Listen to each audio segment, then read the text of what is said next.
Hi అండి. ఈరోజు నేను ఇంట్లోనే సింపుల్గా టేస్టీగా చికెన్ పకోడా ఎలా చేయాలో చూపించిపోతున్నానండి. ఈ వీడియో చూసి చేశారంటే మీకు కూడా చికెన్ పకోడా అనేది చాలా బాగా కుదురుతుందండి. టేస్ట్ అయినా టెక్చర్ అయినా చాలా సూపర్గా వచ్చిందండి.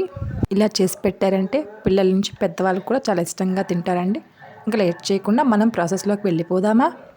చికెన్ని 1/2 కిలో తీసుకున్నానండి. చిన్న ముక్కలు కట్ చేసేసుకొని 2-3 టైమ్స్ అలా వాష్ చేసుకొని నీళ్ళు అనేది లేకుండా అన్నీ వంపేసి తీసుకున్నానండి. 1 స్పూన్ సాల్ట్, చిటికెడు పసుపు, 2 స్పూన్ల కారం యాడ్ చేసుకున్నానండి. మీరు కొంచెం కారం ఎక్కువ తినే వాళ్ళైతే 1 స్పూన్ గాని యాడ్ చేసుకోండి. ఇదైతే సరిపోయిందండి. 1 స్పూన్ ధనియాల పొడి, 1 spoon garam masala, 1 spoon fresh అల్లం వెల్లుల్లి పేస్ట్ యాడ్ చేసుకొని కలుపుతున్నానండి. ఫ్రెష్ అల్లం వెల్లుల్లి పేస్టు చికెన్ ఫ్రైకి మంచి టేస్ట్ని ఇస్తుందండి. ఆ మసాలాలు మొత్తం చికెన్కి అలా పట్టించండి. అలా పట్టించిన తర్వాత మిగతా ప్రాసెస్ చూద్దామా. 2 స్పూన్ల నూనెని యాడ్ చేస్తున్నానండి. అలా యాడ్ చేయడం వల్ల మనం నూనెలో చికెన్ ఫ్రైని ఫ్రై చేసేటప్పుడు అంత ఆయిల్ అనేది పీల్చుకోదండి. 4-5 పచ్చిమిరపకాయలు సన్నగా కట్ చేసేసుకోండి. పిడికినంత కొత్తిమీర, 4-5 కరివేపాకు రెమ్మలు, 1/2 నిమ్మకాయ వేసుకొని తర్వాత మనం కార్న్ఫ్లోర్ని యాడ్ చేసుకుందాం. 3 స్పూన్స్ కార్న్ఫ్లోర్ యాడ్ చేసుకోండి. ఒకవేళ మీ దగ్గర లేదనుకోండి బియ్యం పిండిని యాడ్ చేసుకోండి, లేకపోతే మైదా పిండిని యాడ్ చేసుకోండి. అలా పిండికి మొత్తం పట్టించండి.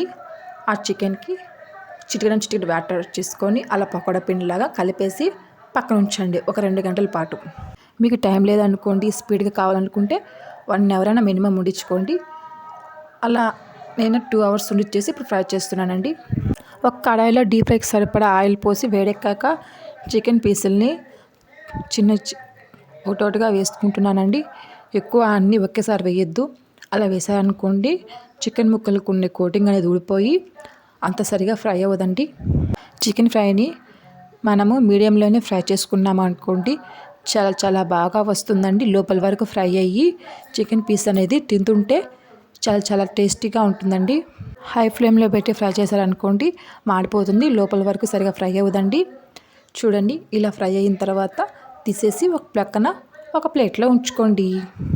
మిగతా చికెన్ ముక్కల్ని కానీ అలాగే కొంచెంగా వేసుకొని మొత్తం అలాగే ఫ్రై చేసేసుకోండి. నేను కొన్ని జీడిపప్పులను కానీ తీసుకొని ఫ్రై చేసుకున్నాను. అంతే, చికెన్ పకోడా రెడీ అయిపోతుంది. వీడియో మీకు నచ్చితే లైక్ చేయండి, సబ్స్క్రైబ్ చేయండి.